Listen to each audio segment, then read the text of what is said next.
Olá, eu sou a professora Gisele Ramos. Seja bem-vindo ao Dividindo a Matemática. Nesta aula, eu vou mostrar como realizar a soma das medidas dos ângulos internos de um polígono convexo.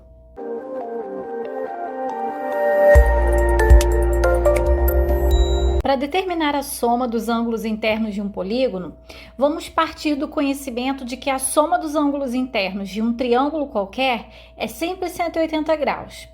Então, para calcular a soma dos ângulos internos de um polígono, sempre devemos decompor esse polígono em triângulos, traçando diagonais aí a partir de um dos vértices. Então, eu coloquei aqui um pentágono, que é o pentágono ABCDE, e eu vou traçar todas as diagonais possíveis a partir do vértice A, para dividir esse pentágono em triângulos. Então, eu vou traçar uma diagonal de A a C.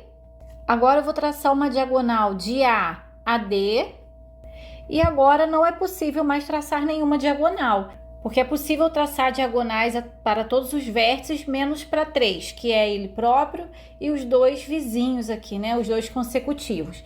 Então, eu tracei as diagonais possíveis e aí eu encontrei 3 triângulos. Então, isso significa que a soma dos ângulos internos do pentágono será 3 vezes 180 graus, ou seja, a soma de todos os ângulos internos do pentágono dará 540 graus. Então, vamos pensar o seguinte: nesse primeiro triângulo, eu tenho esses 3 ângulos aqui, que nós sabemos que juntos dão 180 graus. Agora, no triângulo aqui do meio, o triângulo ACD, eu tenho esses 3 ângulos aqui, que somados também dão 180. E esse triângulo de baixo, que é o triângulo ADE, ele também tem esses 3 ângulos internos que somados resultam em 180. Agora observe que, olhando para o pentágono, os ângulos que eu demarquei são os ângulos internos do pentágono. Então, isso significa que a soma desses ângulos é igual a 3 vezes 180 graus. Então, a soma dos ângulos internos de um pentágono dá sempre 540 graus.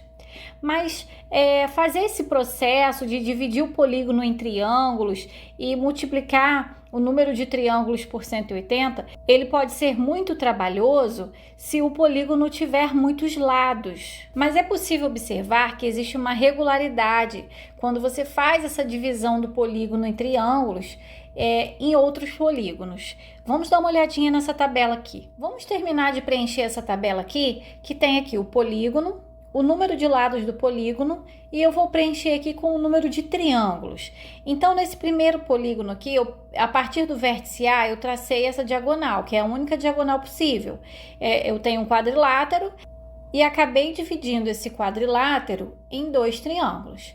Agora, a segunda figura é um pentágono, né, conforme eu fiz já no exemplo anterior. A partir de um vértice, traçando as diagonais, eu divido o pentágono em 3 triângulos.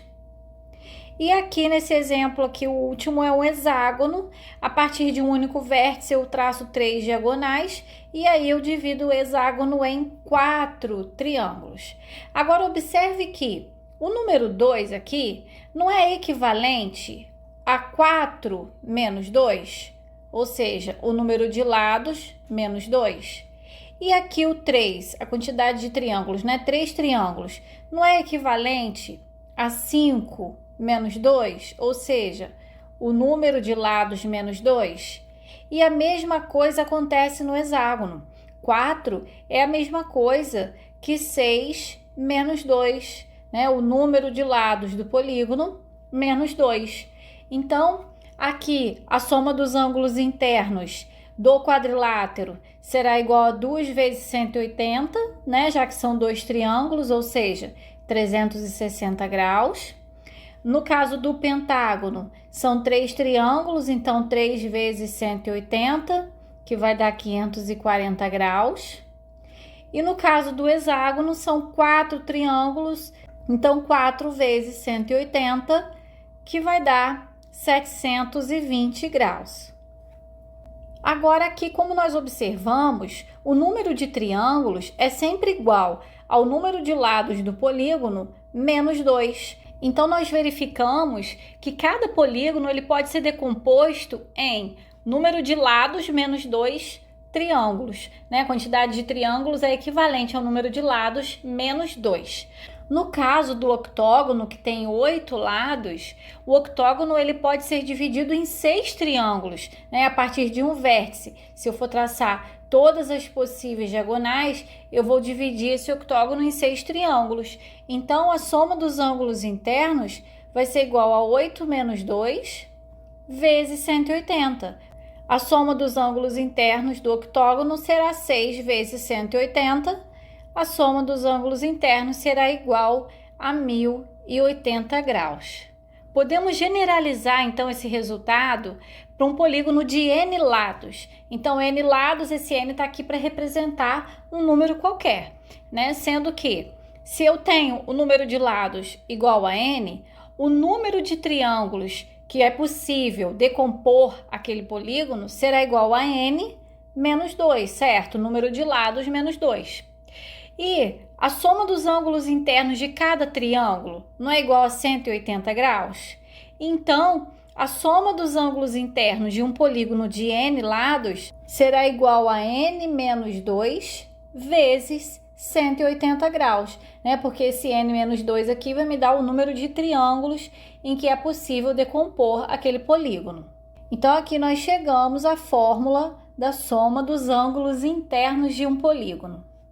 Agora vamos resolver duas situações com a aplicação dessa fórmula. Número 1. Um polígono tem 13 lados. Qual é a soma dos seus ângulos internos? Então, eu vou pegar a fórmula SI é igual a 13 menos 2 vezes 180, porque o n representa o número de lados. n menos 2, 13 menos 2. Então, um polígono de 13 lados pode ser decomposto em 11 triângulos, né? 11 vezes 180. E aí eu chego à soma dos ângulos internos igual a 1980 graus. E aqui é número 2. A soma das medidas dos ângulos internos de um polígono é 900 graus. Qual é esse polígono? Aqui não foi dado o número de lados do polígono, e sim quanto vale a soma de todos os ângulos internos, né? O valor da soma desses ângulos é que foi dado, que é 900. Então, na fórmula da soma dos ângulos internos, eu vou fazer o quê? Eu vou substituir o SI pelo valor que eu sei que é 900, e essa equação ela vai ficar com a incógnita n, né? O valor desconhecido agora é n, não é mais o SI, e sim o número de lados do polígono. A partir daqui, eu vou resolver a equação, vou passar esse 180 que está aqui multiplicando para o primeiro membro, dividindo, vai ficar 900 dividido por 180 igual a n menos 2. 900 dividido por 180 dá 5. 5 é igual a n menos 2. E aí eu tenho que 5 mais 2 é igual a n. Eu coloquei o menos 2 para o primeiro membro como mais 2. 7 é igual a n. Então, se 7 é igual a n, n é igual a 7. E aí nós temos um polígono de 7 lados, que é o heptágono. Bom, então eu vou ficando por aqui. Eu espero que você tenha entendido, que você tenha gostado dos exemplos. Se você gostou, clica aí no gostei, se inscreva no canal se ainda não for inscrito e compartilhe esse vídeo com aquele amigo que você sabe que está precisando desse conteúdo, que estuda com você, da sua escola, da sua turma. Bons estudos e até a próxima aula!